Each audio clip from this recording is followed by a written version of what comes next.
Good Wednesday morning. It is March 9th. What is up, party people? Whew. It feels like a very Wednesday, if you know what I mean. It feels like hump day. Yeah. Struggling to get up and get moving this morning, struggling to get to work. And I'm struggling now because I'm a Seahawks fan. And if you haven't heard, Russell Wilson was traded to the Denver Broncos. Moment of silence for all the Seahawks fans out there.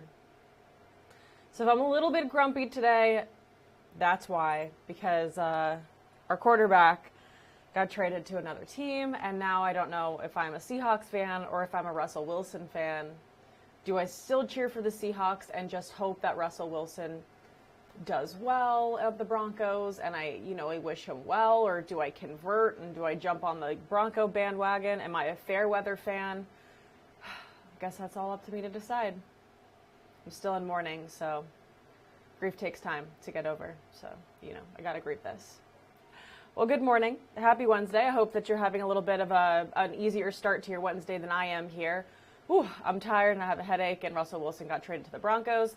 But nonetheless, we're still going to have a great day. I am thrilled that there is sunshine outside today. It's still a little bit chilly, but yesterday was gross. I do not like when the sky is just completely gray, and it was so cold and so wet, and I hated it. But sunshine again. It's going to be a little bit warmer today, a little bit warmer tomorrow. Cold front moving in Friday. We could see temperatures below freezing both Saturday morning and Sunday morning. It is going to warm up a little bit, and sunshine over the weekend as well. So I've told you this before, sunshine and cold, that's all right. If the sun's out, it just makes things a whole lot better, even if it's cold out. So I think Saturday and Sunday are looking pretty good, even though they're going to be a little bit chilly. All right, well, we've got some great stories for you today, much better than the fact that Russell Wilson got traded to the Broncos. All right, I swear I'm not going to obsess over that today, but I just need you all to feel my pain, have some empathy for what I'm going through. You know what I mean? All right, happy Wednesday. It's March 9th. I cannot believe we're already 9 days into the month of March. The month of March represents Women's History Month. So I ask you this question almost every day. Is there a woman in your life who inspires you? Is there a woman that lived at some point throughout history that inspires you? Is there a woman of the future, maybe yourself in the future, that inspires you? Yesterday was International Women's Day, so I hope you all told someone, a female in your life, that you love them, appreciate them, and that they're awesome, because they are. But not just yesterday, but every day as well. Maybe especially in the month of March, Women's History Month. All right, let's start today with a quick traffic alert. Reconstruction has begun as of this morning at the intersection of FM 2818 and Holloman Drive. That's a pretty busy roadway, so that's just a heads up. During this first phase, a stretch of Holloman is going to be closed east of 2818, and then the second phase will shut down an adjacent portion of Holloman Drive. The total reconstruction process is really only supposed to last 16 days, given the weather is okay for the workers to work. So maybe 16 days, maybe a little bit longer, just kind of depending on the weather, which is kind of unpredictable here. Well, I have a big crime alert story for you. We're going to tell you how to not fall victim. Tire and rim thefts. Yeah, yikes. Tire and rim thefts are already up in College Station this year. Back in 2019, there were a total of 19 tire and rim thefts the whole year. This year, it's the month of March, it's the third month, we've already reached that number. 2 vehicles had their tires and rims stolen just this week at apartments off of Southwest Parkway. It's a crime one employee at A&L Tire Shop says they see all the time. He says the best way to not become a victim is to use wheel locks. I usually recommend at least get some wheel locks. It doesn't have to be all of your lug nuts, but definitely go with at least one really good lock that can't be broken off as easy than the others. And then besides tires and rims, College Station police have also reported over a dozen catalytic converters that were stolen just this last week. So y'all take care of your cars and be on the lookout. 6 teens are facing charges for a deadly school shooting in Iowa. A 15-year-old boy died in that shooting on Monday. 2 others were injured. The suspects range in age from 14 to 17. Police say they intentionally targeted the 15-year-old victim in a drive-by shooting outside the school. The bullets also hit 2 female students who were standing near the victim. The suspects are each charged with first-degree murder and 2 counts of attempted murder. Let's talk about teachers. We love teachers. Teachers are heroes. A new statewide effort this morning to put and keep teachers in the classroom. Governor Greg Abbott wants the Texas Education Agency to create a task force to address staffing shortages. In a letter that he sent to the TEA, the governor is asking the agency to identify potential policy changes. That goal is to get more teachers trained and hired to fill all the vacancies. The Texas Tribune reports that 68% of Texas teachers say they considered leaving their profession just this last year. Many blamed it on struggles related to the pandemic. Democratic nominee for governor Beto O'Rourke continues to make his way across the Lone Star State, and College Station was the latest stop on his People of Texas campaign trail. I got a chance to talk with O'Rourke yesterday. Braving the cold, wet winter weather, a crowd gathered to hear from Beto O'Rourke. Conservative-leaning College Station is one of the many stops on his People of Texas campaign trail. So many Democrats write off communities like Bryan or College Station or Brazos County. We're showing up because every person here, Republican, Democrat, Independent alike, is important to us. A message O'Rourke repeated over and over again today, bringing people together over the big issues. Jobs, the quality of our schools, and the ability to expand Medicaid so people can see a doctor. In order to win, O'Rourke says he needs everyone's support.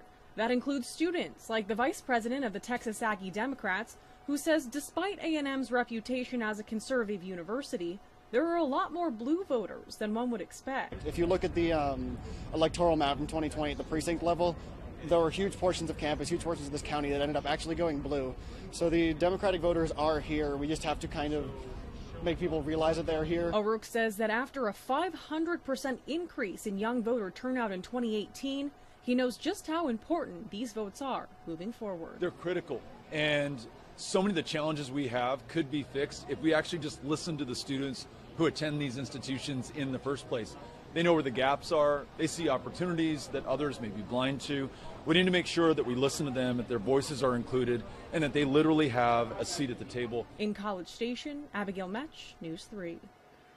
O'Rourke will face Governor Greg Abbott in the general election this November. A review is underway to figure out exactly why 10,000 mail-in ballots weren't counted in Harris County. The county's election administrator resigned yesterday, effective in July. She said she's resigning because she did not meet her own standard during the primary election. Harris County says the missing votes included about 6,000 Democratic and 4,000 Republican ballots. All of those ballots have now been counted and added to the unofficial results. On election night, Harris County also reported staffing shortages and equipment issues.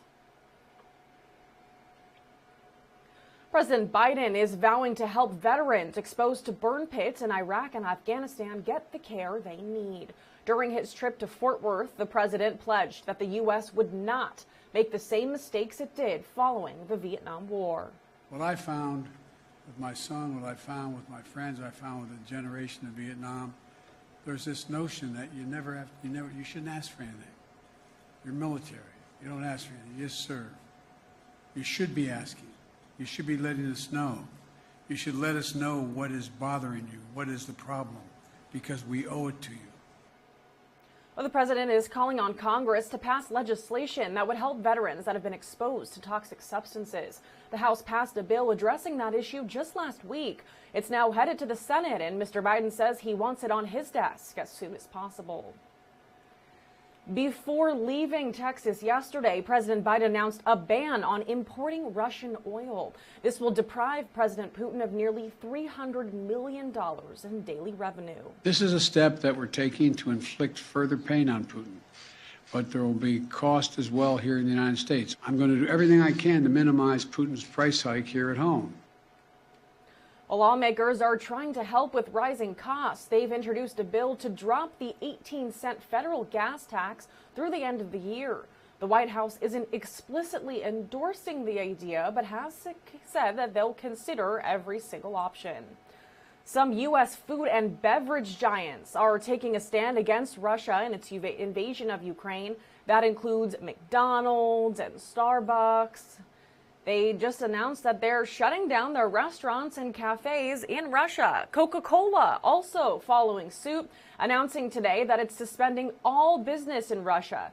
They said in a statement that, quote, "Our hearts are with the people who are enduring unconscionable effects from these tragic events in Ukraine."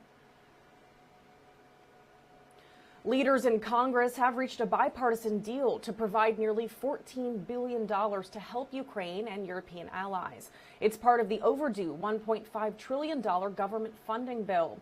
Lawmakers were spurred by the urgency of helping Ukraine before it's too late. They were also up against a Friday deadline to approve the spending measure or face an election year federal shutdown. Yeah, not good. Over in Ukraine, fighting entering its 15th day this morning. The Russian military continues to advance in the southern part of the country, but Russian soldiers keep getting bogged down in other areas like the capital of Kyiv.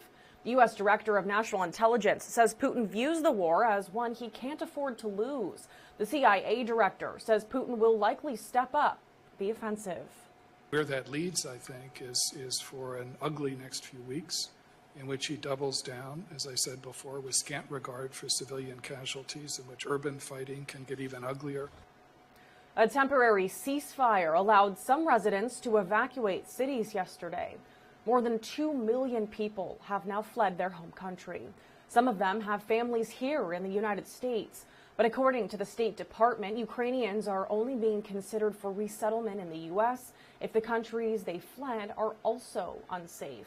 We spoke to one Ukrainian American who flew all the way to Poland, hoping to fly back with 2 teenage relatives, only to learn that it's not allowed. As reports spread that war was coming to the Ukrainian city of Odessa, Marina Saifi told her 19-year-old sister Victoria and 16-year-old nephew Ilya about the 622 train to Poland and told them to run. They were able to jump on a train and stay tight.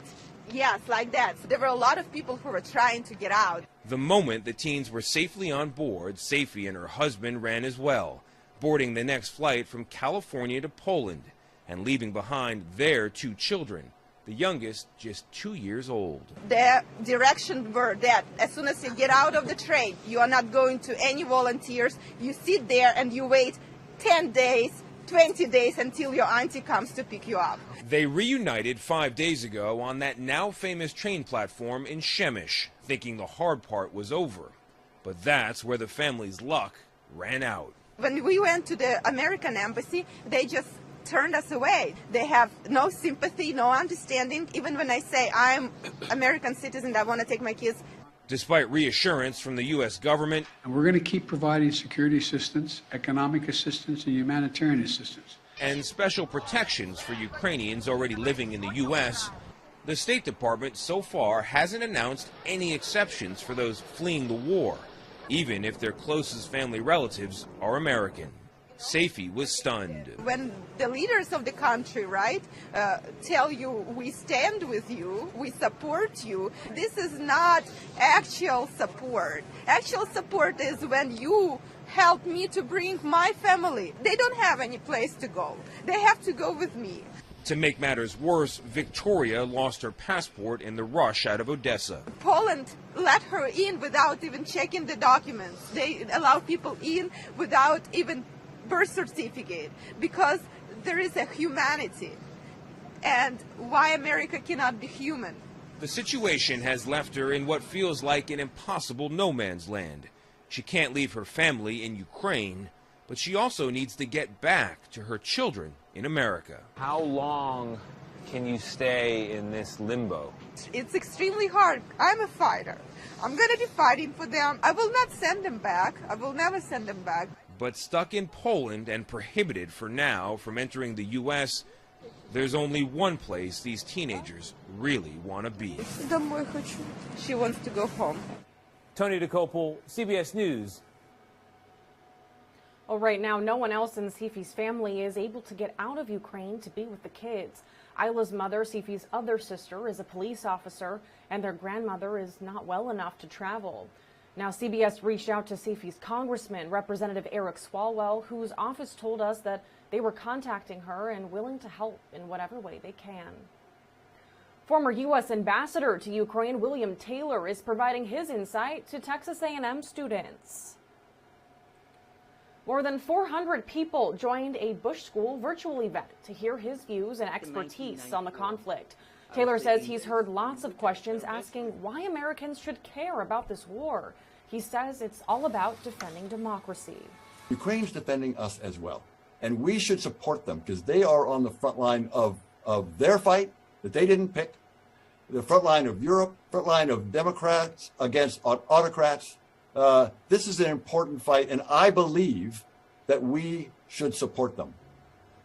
Taylor said he was impressed with the resolve of the Ukrainian military, pointing out the Ukrainian capital was expected to fall in just 2 days, and now the conflict is 2 weeks old. Governor Greg Abbott will hold a conference call with faith leaders from across the state of Texas to pray for Ukraine today at 1:30. Pastors from throughout our community here in the Brazos Valley are going to be hosting a prayer service for peace tomorrow. That prayer service is scheduled to start at noon at St. Andrew's Episcopal Church in Bryan. They say everyone is invited to attend. All right, let's take a quick break and check in with Crystal Galney on Twin City Talk. This is Twin City Talk with today's helpful tips, trends, and topics. Hi, and welcome to Twin City Talk. We're here at Aggieland Safari on a windy afternoon. I'm joined by Lauren and George the giraffe. Oh, hi, George. Hi guys, I'm our head keeper here at Aggieland Safari. This is George. He is one of our male giraffes in our walkthrough portion. He is also a part of our feeding experiences, so your guests are more than welcome to purchase lettuce to feed him and some of our tortoises in the walkthrough zoo.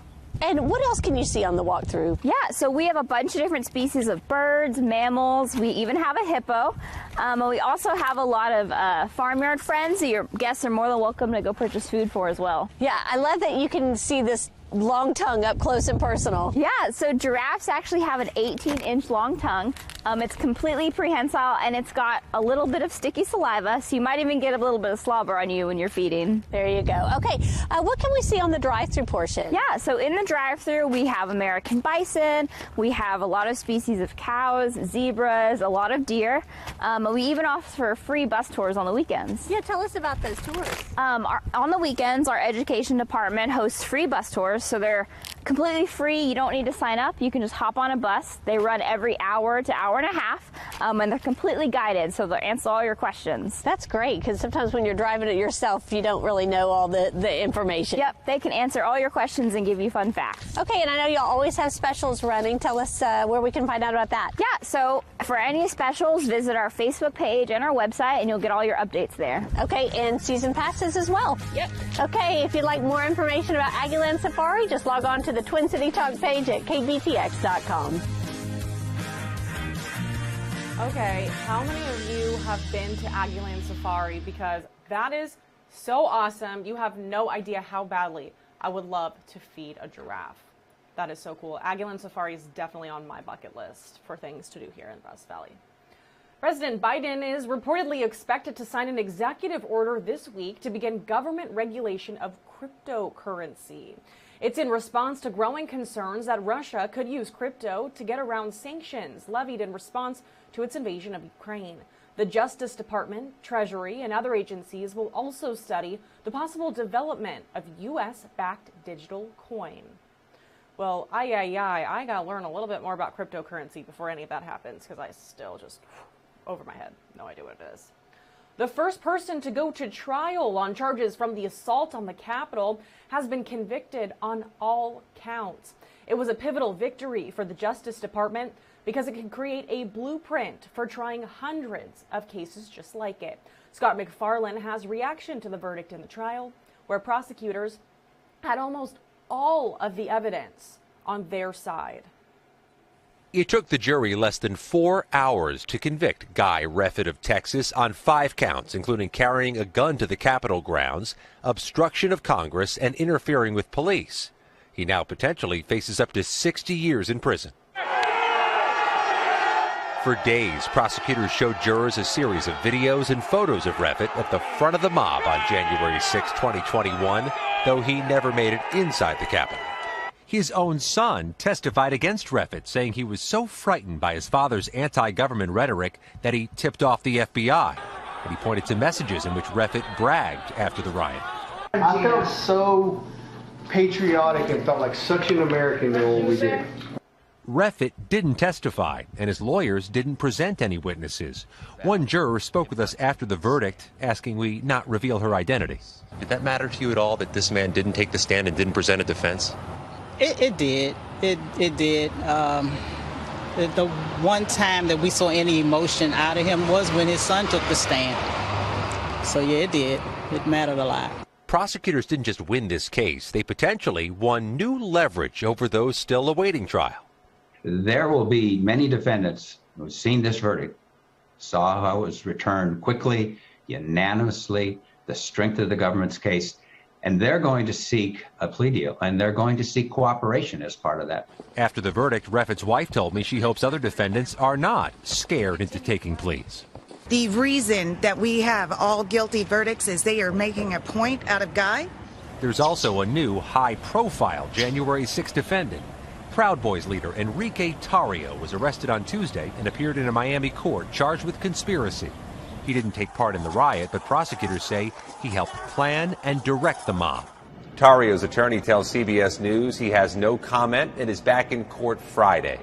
As for Guy Reffitt, his wife tells me they plan to appeal this verdict. His sentencing is scheduled for June 8. Scott McFarland, CBS News, Washington. Florida is another step closer to banning lessons about LGBTQ+ topics in younger grades. State senators passed the Parental Rights in Education bill yesterday, which bans instruction on sexual orientation and gender identity in K through 3rd grade. Parents could also sue school districts for any violations. The bill has led to widespread protests from critics who have dubbed it the, quote, "Don't Say Gay bill." Governor Ron DeSantis is expected to sign the bill into law. Manuel Bajorquez reports from Panama City Beach, Florida. Opposition to the bill grew louder in recent days, with students statewide protesting and staging school walkouts. The Florida Senate's only openly gay member spoke out within the chamber. I don't think y'all understand how much courage it takes for these children to show up every day. But after hours of debate on the Senate floor Tuesday, 22 yeas, 17 nays, Mr. President. So the bill passes. Lawmakers passed the Republican-backed Parental Rights in Education bill, which would ban instruction on sexual orientation or gender identity in kindergarten to 3rd grade. Parents could also sue school districts for violations. Republican State Representative Joe Harding sponsored the House version of the bill. We want focus to be on those basic fundamental things, the reading, the writing, the math. Discussions are going to come up. We can't ban a conversation. We can't ban a discussion. That's not what we're doing. Critics disagree, saying the threat of lawsuits will have a chilling effect on those discussions, and the bill's broad language could apply to any grade. Which is part of the concern parents like Todd and Jeff Del May have for their 12-year-old son Blake. Allow this legislation to take us back and to not only return us to a place where we were silent on these issues, but where it's being enforced by a penalty. It's a frightening time.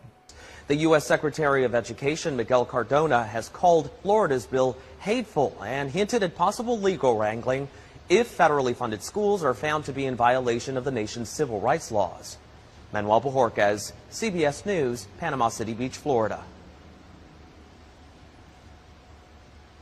Well, nationwide, there are 18 similar bills moving through 9 different states. All right, this next story is one of the coolest stories, and it's happening in the skies above Hampton Roads in Virginia.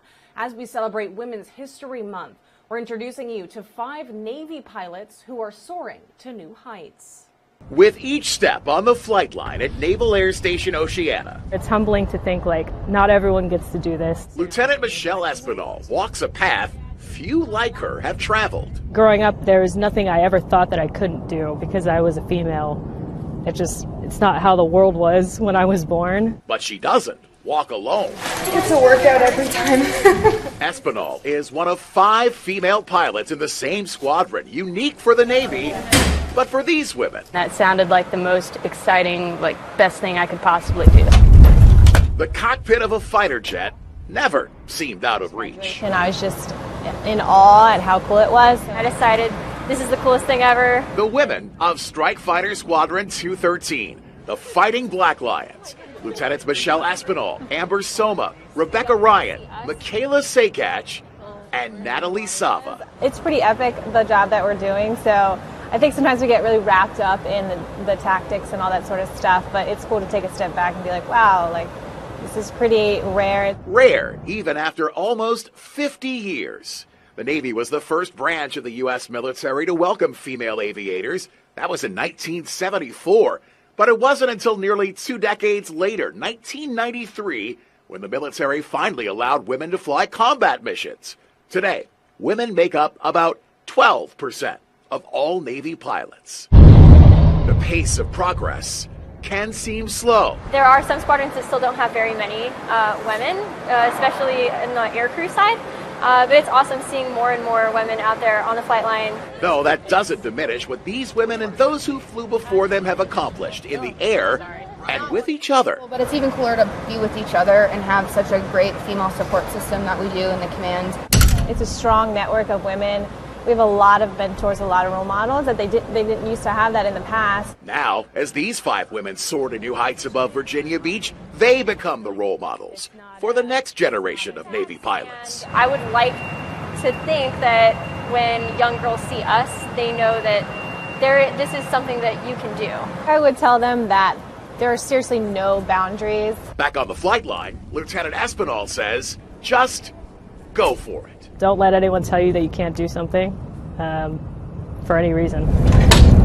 The sky's the limit.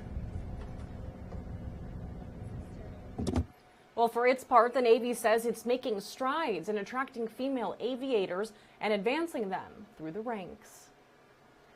In COVID-19 news, getting treated for COVID-19 is now easier than ever before.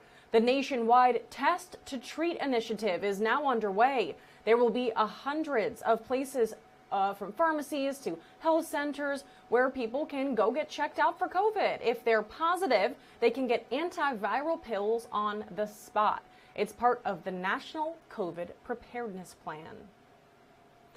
And well, very little by very little, COVID-19 is going away, at least based on the latest numbers from the World Health Organization.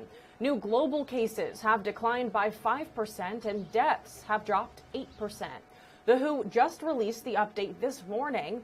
It actually is last week's numbers, but even though we're seeing a drop in cases and deaths, the WHO says that it's important to note several countries are slowly creating more targeted testing strategies, which means there are fewer tests happening. Perspective, of course, is also extremely important here. New cases still topped 10 million last week, and all told, more than 5.9 million people around the world have died from COVID-19 since the start of the pandemic.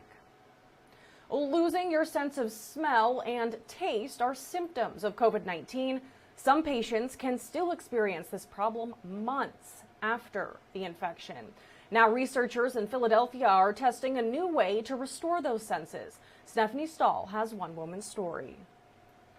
Nancy D'Amato is finally able to enjoy eating again. She lost her ability to taste and smell after a bout with COVID-19 last February. It was really, really jarring. I mean, I lost it instantaneously. It's often one of the first symptoms of COVID that's usually temporary. But for some patients like Nancy, the inability to taste and smell again lasts and becomes a COVID long-haul symptom. It was life-changing that I couldn't enjoy any food. I didn't want to eat. It was so depressing. With limited treatment options, Nancy found an intriguing research project at Jefferson Health. I really feel that it's helping me. The Jefferson research is testing platelet-rich plasma, PRP, from the patient's own blood to restore smell. It's been used to heal injuries and regrow hair.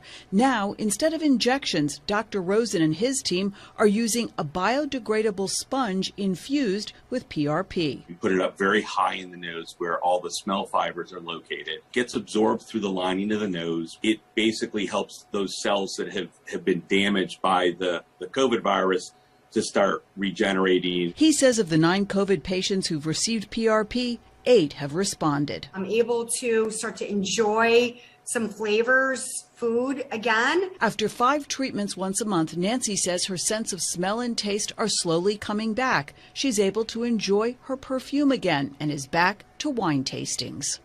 Stephanie Stahl, CBS News, Philadelphia.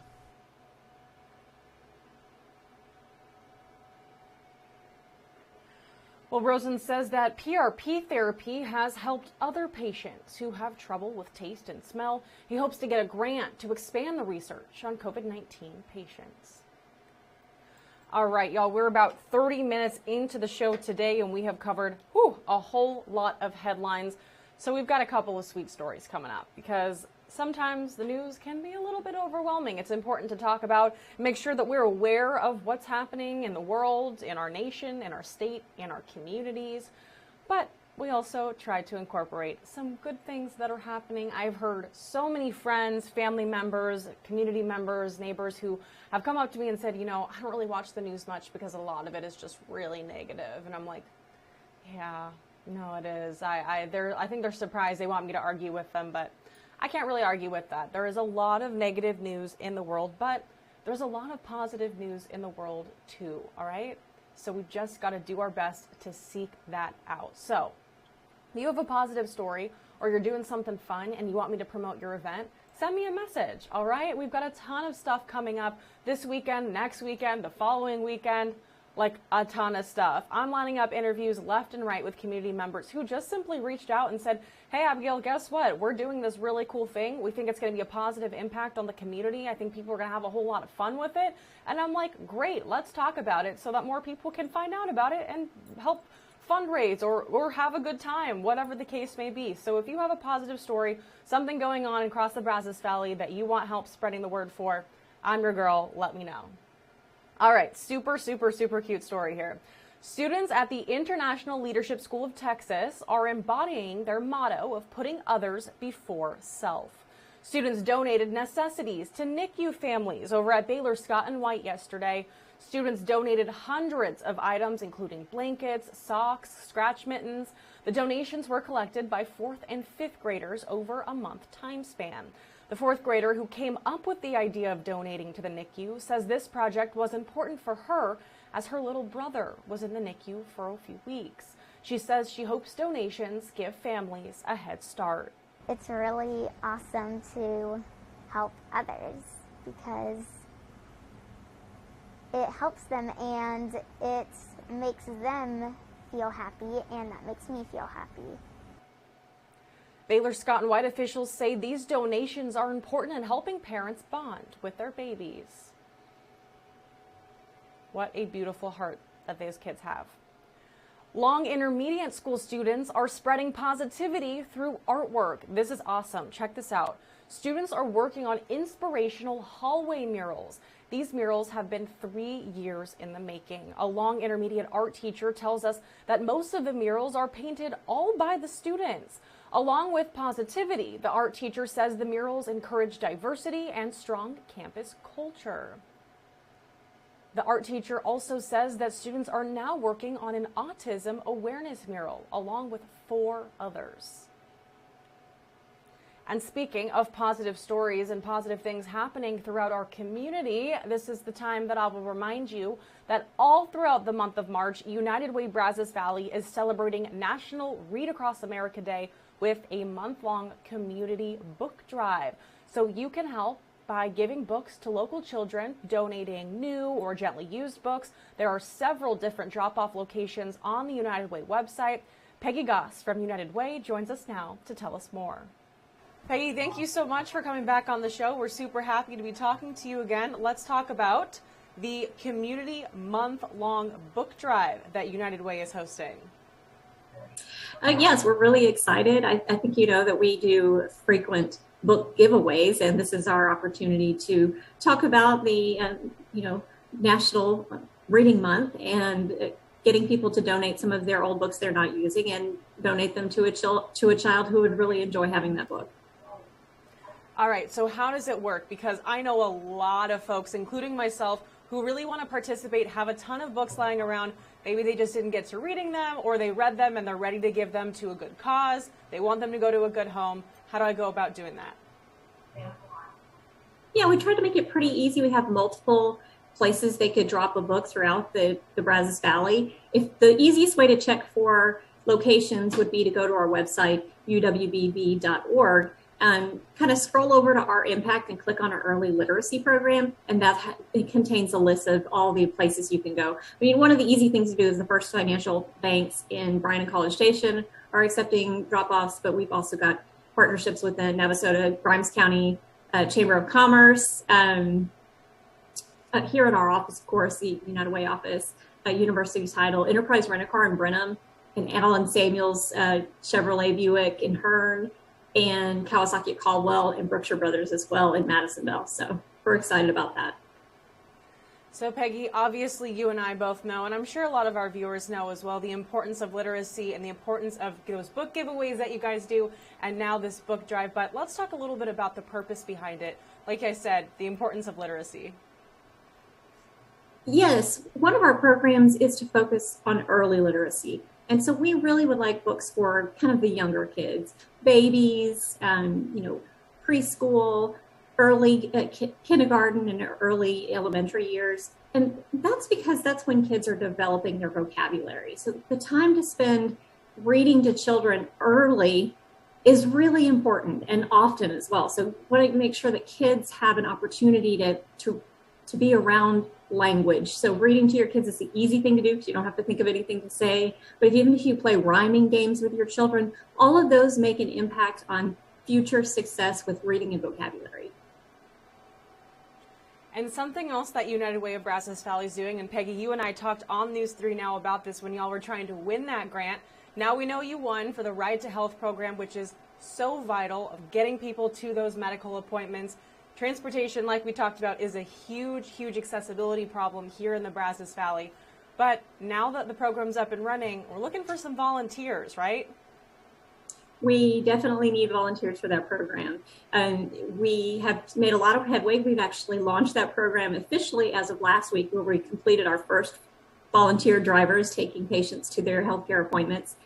And we do need more drivers so that the availability times when the patients can to be picked up, we need more volunteers so we can cover all of the times. And we're really asking volunteers to work Monday through Friday, 8 a.m. to 5 p.m. is when we need the availability. But if someone has just a few hours here and there during that time frame, we'd love to have them as a volunteer. And most of the time, you're not going to be doing anything but just being available.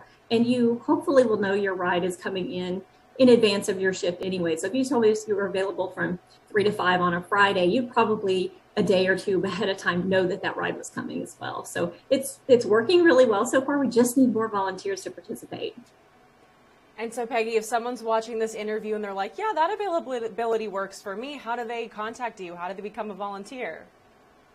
The easiest way to do that is to go on our website again. It's uwbv.org, and this time they're going to click on volunteer, and it's one of the first volunteer opportunities on our website. So they could definitely click on that. There's an application they could fill out, and then we'll contact them immediately after they fill out the application and then work them through the next steps.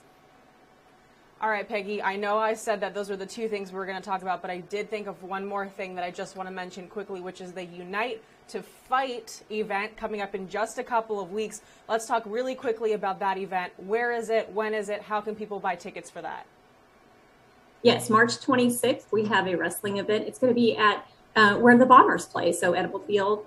I think it starts between 6 and 7. I can't remember the time, but everything is also on our website. So you can buy tickets on our website. There's a Fight to Unite page.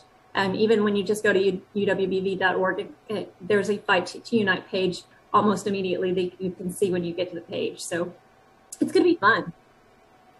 It is going to be fun, and I'm going to be there too. So if you're coming to Unite to Fight, you're going to see Peggy and I both there. Anything else, Peggy, that you want our viewers to know, either about the book drive or the Right to Health program or Unite to Fight? You know, I know sometimes the United Way has, a ton of programs that we offer, but we want to make sure that people understand that we are out there to fight for every person in the Brazos Valley, and we hope you come to our event to support our work, but we translate that work into new programs like our Ride to Health program and encouraging early literacy success by these reading book giveaways and book drives that we do. Oh, absolutely. The work that you do at the Brazos Valley is life-changing. Peggy, thank you so much for this. Thank you. All right, one more check-in with Crystal Galney on Twin City Talk, and after that, we will talk a little bit about baseball and football. This is Twin City Talk with today's helpful tips, trends, and topics. Hi, and welcome to Twin City Talk.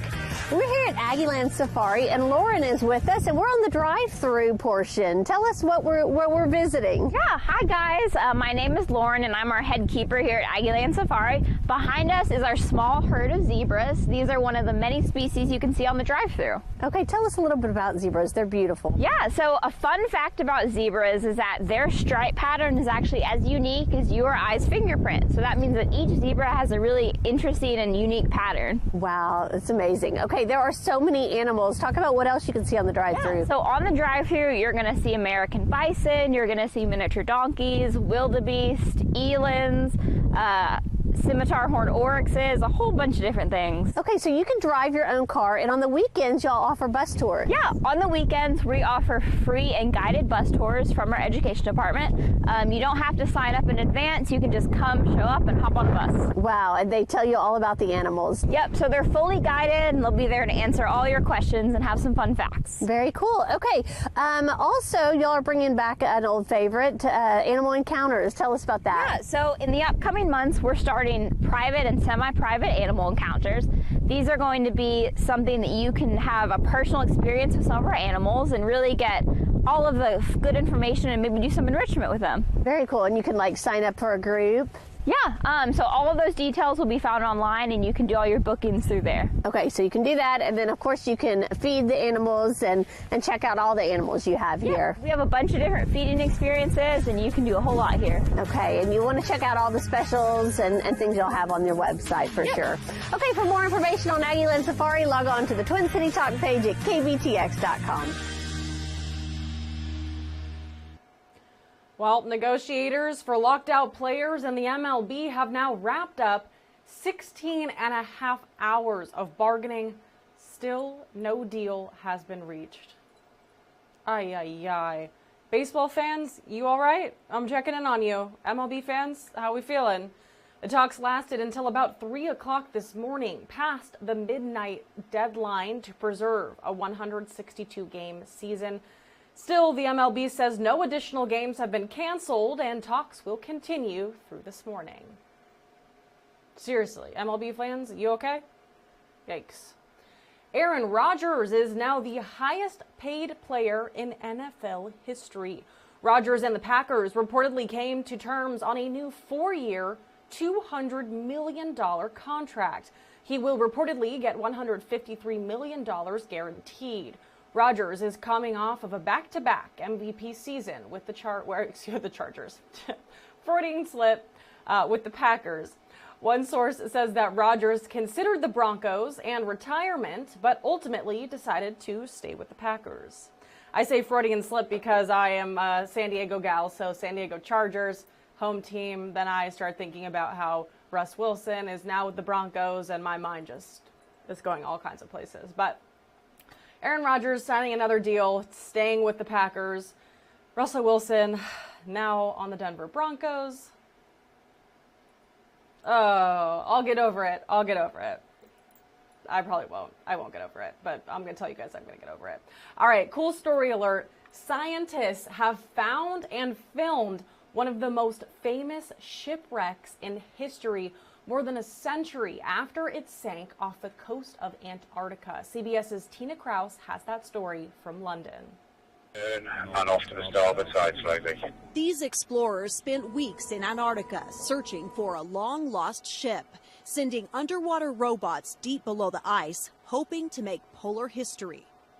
Their patience paid off when from a sea of darkness, cameras revealed a secret the ocean has kept hidden for over 100 years. Nothing surpasses the moment of a great discovery, and this was a great discovery. The discovery of Endurance, a 144-foot wooden ship that sank in 1915, perfectly preserved and frozen in time. The wood is as fresh as the day the ship went down. You can see her paintwork, you can see the bolts, you can see the ship's name. You know, Endurance curved across her stern, and beneath it the great five-pointed star. Scientists found the ship nearly 10,000 feet underwater and just 4 miles from where crew logs show it went down. Those white circles are dinner plates left behind. I've never, ever seen a wreck anything like as beautiful and as inspiring as this one. British explorer Sir Ernest Shackleton and his 27-man crew managed to escape the ice-trapped ship. But it was a 10-month ordeal. They camped on sea ice until it melted and they could use lifeboats. People will see those images and will connect to this extraordinary story from our history, the greatest story of Antarctic survival of all time. That led to one of the most challenging shipwreck searches in history. Tina Krause, CBS News. Well, the search for the shipwreck, which, by the way, cost more than $10 million, was all paid for by a donor who wants to remain anonymous. Isn't that a cool story? Hey, are you a Wordle person? Do you play the daily New York Times Wordle game? I will give it a go every once in a while, but surprisingly, and maybe not to you, but surprisingly to me, I'm not very good at it, and I get way too frustrated and just give up. I don't like losing, and so I just give up instead. It's not a good tactic. I don't really do that for a lot of things in life, just for Wordle. Well, hey, more people are cheating in order to beat the popular online game Wordle. Are you a Wordle cheater? Nah, I'm not a cheater, I just don't play. All right, so more people are cheating to win Wordle, particularly in one state. A study by WordFinder X looked at Google search trends for the answer to Wordle's daily puzzle. It found that the words that players cheated on the most were swill, S-W-I-L-L, and aroma, A-R-O-M-A. The study also found that New Hampshire had a whole lot more Wordle cheaters than any other state. Rhode Island and Vermont were tied for second place. The site says that cheating nearly tripled since the New York Times bought the game in January, when the Wordle game first went viral.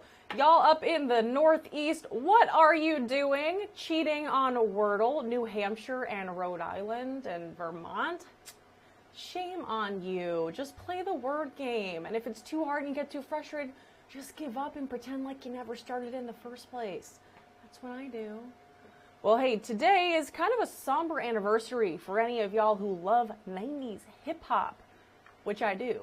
A quarter century. Can you believe it? A quarter century. That's my entire life has passed since the shooting death of rap legend Biggie Smalls, a.k.a. the Notorious B.I.G. So crazy. Biggie Smalls, whose real name was Christopher George Latour Wallace, was killed 25 years ago today on March 9th, 1997. He was leaving a music industry party in LA when a vehicle pulled up to the Chevy Suburban he was riding in and opened fire. The iconic rapper was just 24 at the time and at the height of his success. His murder remains unsolved to this day. Insane. And Biggie Smalls, as we know, was killed just 6 months after his former friend and rap rival Tupac Shakur was gunned down in Las Vegas. Crazy. The timing led to some to speculate that both killings were linked to a so-called rap war between East Coast and West Coast hip-hop artists and their record companies. Now remember that Tupac's killing also remains unsolved. Biggie and Tupac murders, both unsolved to this day. So many conspiracy theories around that. And what's interesting, I don't think we've ever had a conspiracy theory talk here on News 3 Now. There are so many conspiracy theories about Tupac and Biggie's disappearances, murders, deaths. Some people think Tupac is still alive. Y'all remember, like, way back when during Coachella, when apparently they had like a, what is it called, like a hologram of Tupac performing? I feel like Tupac is probably dead, but others think that he's like hiding out in a rainforest somewhere in South America. I'm telling you, there are crazy, crazy conspiracy theories about those deaths. What is the wildest, crazy conspiracy theory that you've heard? And on top of that, do you believe in any crazy, wild conspiracy theories? If you do, leave me a comment, send me a message. We have never had a conspiracy theory talk here. I am a big believer in science, and people that believe that the moon landing didn't happen, probably don't tell me about that one, because you know that I want to be a NASA astronaut, and still to this day want to be a NASA astronaut, and it definitely happened and continues to happen. We go to the moon. All right, if you have a conspiracy theory that you either think is really wild and crazy or one that you believe in, leave me a comment and let me know. I want to hear about it. Okay, also today, are you a Barbie girl living in a Barbie world? If so, we're celebrating the iconic childhood toy, Barbie. Wednesday is National Barbie Day, and whether you are old or young, black, white, brown, whatever you are, an alien, a dog, everyone loves Barbies. Barbies are awesome. Co-founder of Mattel, Ruth Handler, created the 11-inch plastic doll. Barbie made her debut on this day in 1959 at the American International Toy Fair in New York. Since then, Barbie has become a role model for many young girls to help inspire their career choices. I love what they have done with Barbie. Barbie has done everything from teaching to nursing, being a CEO, being an astronaut. Barbie has even run for president. And back in 2016, Barbie made the front cover of Time magazine. Yeah, she was Time Persons of the Year. So let's toast to Barbie on her birthday, and of course for all the strides that she's made and for all the joy that she's been bringing to children. That's pretty awesome for National Women's History Month to talk about how awesome and iconic Barbie has become. There are so many Barbies, and there are Barbies now of so many inspirational women. I love it. I love that Barbie's a CEO. I love that she's a doctor. I love that she's an astronaut. I love that she's running for president. More of that, please. Go, Barbie, go. It's National Barbie Day. All right, y'all, well, that is what we've got for our first half of the show. We are going to take a break. When we come back at 12:30, we'll do a recap of the headlines, a couple more stories, tell you about this week, looking ahead for the rest of the weekend into the weekend, and then send you on your way on this Wednesday, March 9th. See you right back here in about 30 minutes.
against kids, against members of the LGBTQI plus community. And what we're looking at here is a bill that would propagate misinformed, hateful policies and impact children. So that's the question. I hope maybe you can pose that to some of the leaders in Florida. Maybe they'll return your phone calls, and I look forward to having that conversation with you. Perhaps Chris could follow up afterwards, but I'd like to ask about the surveillance matters as well. Sure. Senators Wyden and Heinrich, who are Democrats, recently alleged that the CIA is conducting a mass surveillance program that implicates American data and that it's outside of the statutory bounds that people think it's within. First, could you say anything about that to reassure Americans regarding their data? And secondly, according to a recent court filing by Special Counsel Durham, there was a technology executive who was, quote, mining the Executive Office of the President's DNS traffic and other data. CISA, the Federal Agency for Cybersecurity, said in a 2020 document that DNS data can be sensitive and that's important to secure. There are competing narratives, of course, about what data was actually implicated.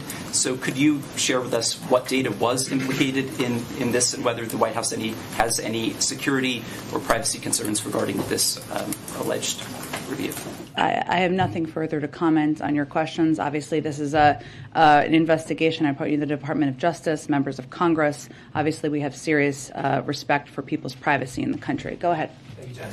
A quick follow-up. You mentioned the logistical challenges about flying planes to Ukraine through contested airspace. Why can't the United States put those planes on trains or automobiles? I guess, are we really to believe that when we're sending or preparing to send billions in aid, that, this is the logistical bottleneck that is stopping us from getting them those planes? Well, it is a serious logistical bottleneck, right? Obviously, there's obvious concerns that the Department of Defense has spoken to about flying planes from U.S. air bases, right, that they spoke to yesterday. These planes, carting them down the street, I think, is not as easy as you may think it is. Planes, if they have to be taken apart and put back together, you have to have people who are able to put those planes back together. You have to ensure that they can be safely moved through the course of a contested country, or not, a country where there is a war going on with the Russians, who implemented that war. So there are a range of logistical, operational challenges. Those are important conversations to happen between military experts and our Defense Department, leaders and officials, Secretary Austin, Chairman Milley, and their counterparts. And then should we expect that the U.S. Export-Import Bank is going to continue to underwrite loans that would support commerce with Russian companies and corporations, given the tranche of sanctions that we've seen against? I would have to check and see how these sanctions are implemented. Obviously, we're going to abide by all of our own sanctions, and we've tried to implement them as quickly as possible, but I can see if there's any specific impact on them. Go ahead. So John Kirby's line is that transferring the planes, or the latest iteration, was not tenable.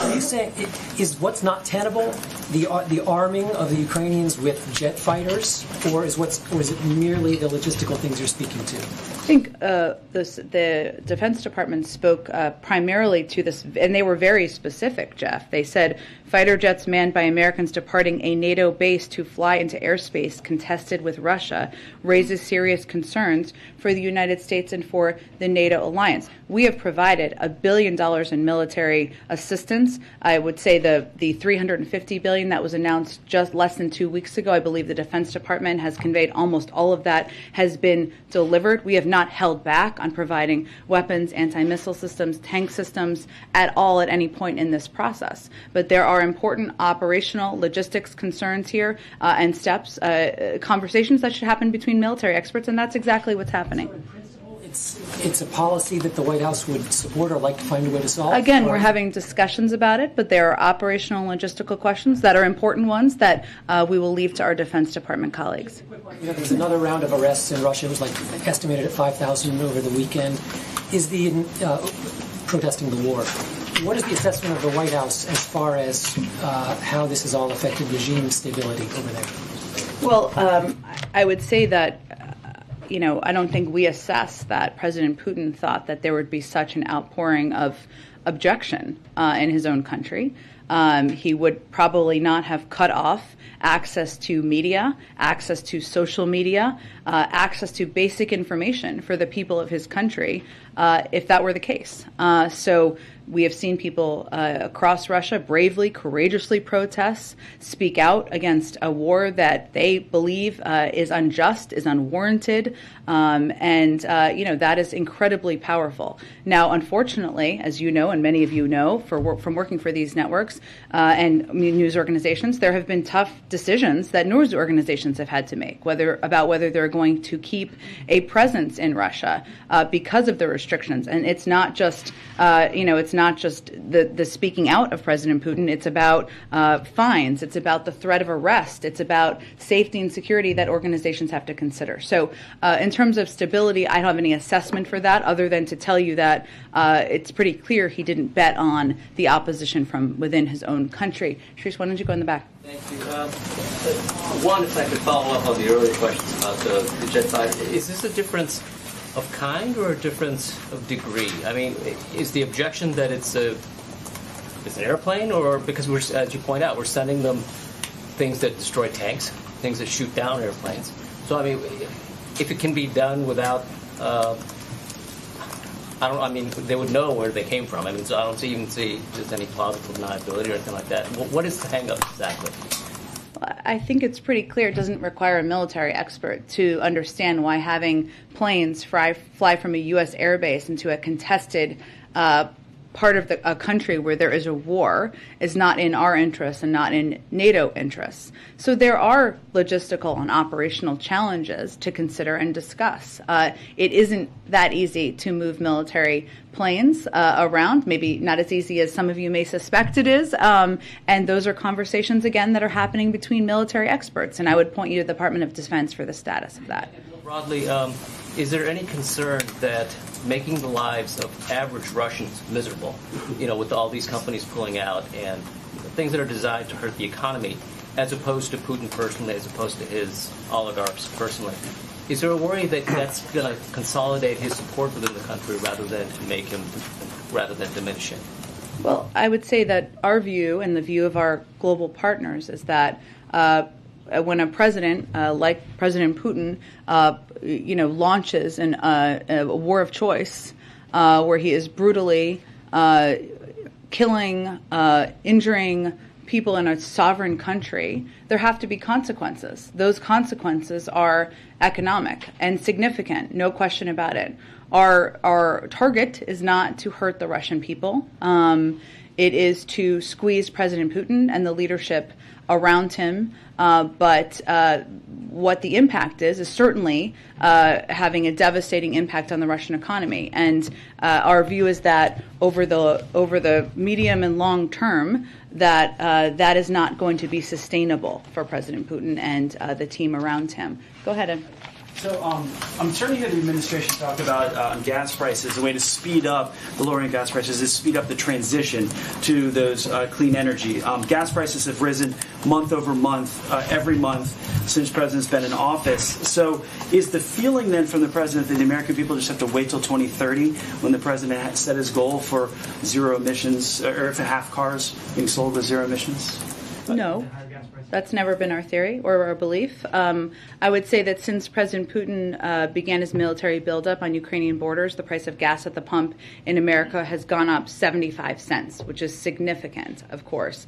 There's widespread consensus that the sharp run-up of energy prices since January was caused by the building of Putin's troops at Ukraine's border. The reality, as we know, is that Russia is the world's third largest oil producer, and energy supply disruptions and market volatility are a result of his aggression. Don't take my word for that. There have been a number of assessments. Back in January, Fed Chair Powell warned that there was a risk to our economy based on, quote, what's going on in Eastern Europe. In early February, JP Morgan analysts projected that disruptions of oil flows from Russia could push oil prices to $120 per barrel, which is what has happened. our approach has always been twofold. One, we need to ensure the supply meets the demand out there in the marketplace. There's a couple of ways to do that. Obviously, we're engaging with big global oil producers around the world to meet that demand. But there are also, as we've talked about a few times in here, 9,000 unused oil leases that oil companies could certainly tap into, and we've encouraged them to do that. So that's certainly a way to address. But the price of gas on February 14th was at a highest level since 2014. So it was already at an elevated level. I want to ask you... And the buildup of troops was even before that. I want to ask you about tomorrow. We're going to get a CPI inflation number that's expected to be pretty big. It's supposed to rise from the 7.5% that it was month over month. So gas prices are part of that. I want to know what specifically the administration has done, they've been working on, that has worked to bring down inflation. Well, I would say first, because well, we don't have the data at this point yet, but as we're looking ahead, we certainly assess that that we expect to see a high headline headline inflation in tomorrow's February inflation data. A key reason, as you touched on, are energy prices. We've seen the price of gas increase, as I noted, 75 cents since the beginning of the year as Putin built up his military near Ukraine and took increasingly aggressive measures that were felt in the markets. We also expect some increases in pandemic-affected sectors given our strong recovery from Omicron in February. That's a positive sign for our economy and for Americans who are going out again, traveling, going to restaurants, and getting back to normal. And we also expect to see continued moderation in used car prices. So that's what our prediction or our assessment is at this point in time. In terms of steps we have taken to address inflation, what has worked? So October 13th is when you announced the port initiative. Yeah. What specifically can you point to that has worked to bring down inflation? Well, there are a number of steps we've taken. If you compare month to month, we've seen inflationary pressure or inflationary numbers go down month to month, even as we looked at the year-to-year numbers go up, which we entirely predicted. One, we've taken steps to address bottlenecks in the supply chain, to reduce those bottlenecks. Those are steps we've taken not just since October, but since earlier this year. There's no question that we've seen impacts as it relates to getting goods and supplies out to the American public. We've also taken steps to address what we see as shortages and issues in the semiconductor space. I just opened this briefing by pressing for the passing of the competitiveness of legislation that the president would love to sign into law, because we know that one of the big pressures is, of course, from the car and manufacturing sector, or the car sector. And then third, we know that because of the pressures on the energy sector, that has been an area where we've continued to have an impact on inflationary pressure. We believe in the last few months that has been because of President Putin's invasion of Ukraine. But as I've noted, there are a number of steps working to address that. Why don't you go ahead in the yellow? Thank you. Is there an assessment by the White House for the losses on the Russian side, like financial economy losses? Because every time a new or fresh wave of sanctions is imposed, the response from Moscow would be it was expected. So is there like an assessment of the losses as a result of all the sanctions that have been imposed? And also another question on EU. As you know, President Zelensky asked for an accelerated push to join EU, and EU leaders, or I think representatives, are meeting today in Brussels. Does the White House support Ukraine in EU? On the last question, that's really up to the EU and Ukraine to determine together. On the first question, I don't think that's what they're saying anymore. They have had their stock market has been closed for days. The ruble's worth a penny. They're headed toward what many outside economists have described as a recession. They have had a huge strain on their financial markets and systems. So I don't think the facts bear out if that is the claim anyone is making, and I have not seen that claim be made much less. Okay, go ahead in the middle. Thanks, Jen. Does the White House believe there's an opportunity to convince China to play an effective role in resolving the crisis in Ukraine? Well, here's what we've seen China do to date. We have seen them speak out at the Munich Security Conference, or have a public comment, I should say, about the territorial integrity and sovereignty of Ukraine. We've seen them abstain from UN Security Council votes. We've seen them largely abide by the sanctions that have been put in place. I would note, though, that if any country tries to evade or work around our economic measures, they will experience the consequences of those actions. So our assessment right now is that they're abiding by the requirements that have been put in place, but we would continue to encourage any country to think a lot about what place they want to, what role they want to play in history as we all look back. Okay, let me go to the front. Go ahead. Thank you. A couple of questions on the future leadership of NATO. What is the White House thinking on Jens Stoltenberg stepping down in just a few months as the leader of the alliance? Well, I think that NATO has not been more united in the last several months in decades. And while no one wanted that to be prompted by the invasion of a dictator like President Putin into a foreign country, that unity among NATO partners and the strength of that unity is certainly something that has been a direct impact of his aggression. In terms of future leadership, obviously that would be for NATO partners to determine, but we certainly recognize and value the leadership that has been displayed by NATO leaders and the alliance over the course of the last few months. Follow up on that. Have you, as a NATO member, ruled out asking Stoltenberg to continue in this time of the biggest crisis since World War II? I don't have anything to predict for you in terms of the future of NATO leadership from here. Have you started the search for a new leader of NATO? Again, it's up to NATO leaders and partners to determine that. I'm not a spokesperson for the NATO alliance, so I would certainly point you to them to speak to that in any further detail. Go ahead. We'll go back to Venezuela if we can. Sure. There's a few here you're probably going to not be able or just not answer, but we're going to ask them anyway. Go for it. Let's Gustavo Cardenas and Jorge Alberto Fernandez. Do we know why they were released? I don't have any more details on that I can provide. U.S. officials who were part of that delegation, are they all back from Venezuela? I believe yes. I will confirm that for you, though. Should we anticipate the imminent release of any other Americans who are being held there right now? Well, as you know, as we are working on bringing any unjustly detained Americans home from any country in the world, whether it's Venezuela, Russia, Afghanistan, Syria, China, Iran, and elsewhere, we typically don't discuss that because it puts at risk the potential for bringing individuals home. But yes, we are still going to work on bringing others home who did not return on the plane last night. A high-ranking member of Juan Guaido's team told the Miami Herald this week, quote, "It is foolish to think that Maduro will quit Russia when a great deal of the corruption funds have been deposited in Russia and when Russia, furthermore, is its greatest ally. This is a mistake. To buy oil from Maduro is the same as buying oil from Putin." Two things. I think I know where you'll go on the first one, but I want to give you the opportunity to respond. If the United States... so much time together, Ed. I appreciate it. If the United States recognizes Guaido as the leader of Venezuela, why did the U.S. feel it necessary to negotiate with the Maduro regime? And was the Guaido team made aware of the plans for U.S. officials to go to Venezuela to meet with the Maduro government before they went?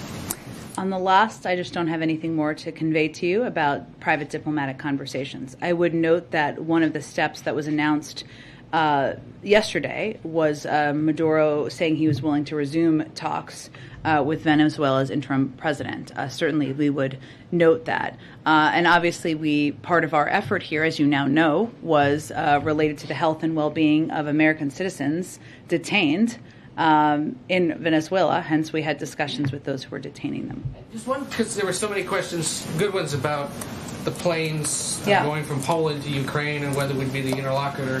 On Sunday, when the Secretary of State was asked about this possibility of a plane swap, he said, quote, "That gets a green light, and we're working with Poland on possibly backfilling their military equipment." What changed between him saying that on Sunday and Tory Newland and others yesterday at the Pentagon saying, actually, that's not tenable? Well, I don't think that's exactly how I would see how the events transpired. I believe that Secretary Blinken was asked about Poland giving planes to the Ukrainians. That's certainly a choice they make as a sovereign country. We've never opposed that, never stood in the way of that. We still do not today. What we're talking about here, though, is the proposal yesterday, as you know, was for these planes to fly from a U.S. airbase in Germany, and we have understandable concerns about that. So what we're talking about now through military channels is the operational concerns, how this could work, the logistics of it, and those conversations are ongoing. Go ahead. Thank you. Why did you guys decide to rebrand the rise in gas prices as the hashtag Putin price hike? I mean, if you want to use that on Fox, I welcome that. But I think it'll get a lot of airtime because we have heard the president warn for months the gas prices were rising because of the supply chain and because of post-pandemic demand. If you guys knew for months that this was going to be the hashtag Putin price hike, why are we just hearing that now? Well, Peter, if we go back to 6 months ago, I don't think anybody was predicting we would be exactly where we are as it relates to Russia and Ukraine. As you know, that events in the world, including the invasion by Russia of a foreign country, does prompt instability and volatility in the global oil markets. And there are all sorts of different issues that can impact that. That's what we're seeing now. Outside economists and analysts have conveyed and said publicly that Russia's invasion, Russia's buildup of troops, President Putin's decision to do that very early this year led to a lot of the instability and volatility in the oil markets. You don't have to take my word for it. So therefore, if President Putin's buildup of military troops is leading to volatility and an increase in oil and prices, hence you have a Putin pump. Gas price pump. Okay, you and the president are both talking. Thank you. You and the president are both talking about. Spit that out.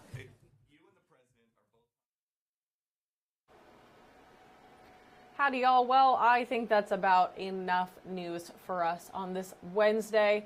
Whew, that feels like such a Wednesday. Cannot wait for it to be the weekend. Everybody's working for the weekend. Am I right, y'all? I hope you have a wonderful rest of your Wednesday, March 9th. I will be back with you right here on News 3 Now tomorrow at 11 o'clock. Got a couple things in the works. Texas Ranger Day in Burton, Texas happening on Saturday, and a couple other things. You guys know Doug Vance, the president of the Brazos Valley Coalition on Suicide Prevention. Well, we've had him on a couple of times to speak to us about suicide prevention and the things that they do here in the community. Well, they were just announced the best suicide prevention council in the state of Texas for the year 2022. So we are going to meet up with Doug on Friday morning. And so on Friday, we'll talk to him about mental health and all the work that they're doing in our community to prevent suicide. It's going to be a really great rest of the week. We've just got to get through the rest of today. Hopefully my headache goes away. And then we've just got a couple more days and then a beautiful sunshiny, chilly, but sunshiny weekend ahead of us. I look forward to that. If you have fun things going on this weekend, let me know. I want to tell people about them and bring them out to your event. Send me a message. If you know someone or doing something awesome, or you know an event that's going to be really awesome, just let me know. I'm happy to have you guys here on News 3 Now. With that, we are going to end our show for the day. I'll send you on your way on your Wednesday. Have a great rest of your day. I'll see you right back here tomorrow for more News 3 Now. And always remember that you are loved, and I'm happy that you're here.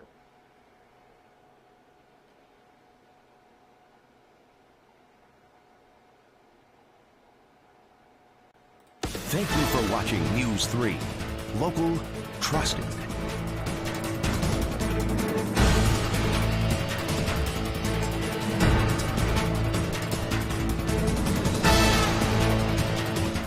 Thank you for watching News 3.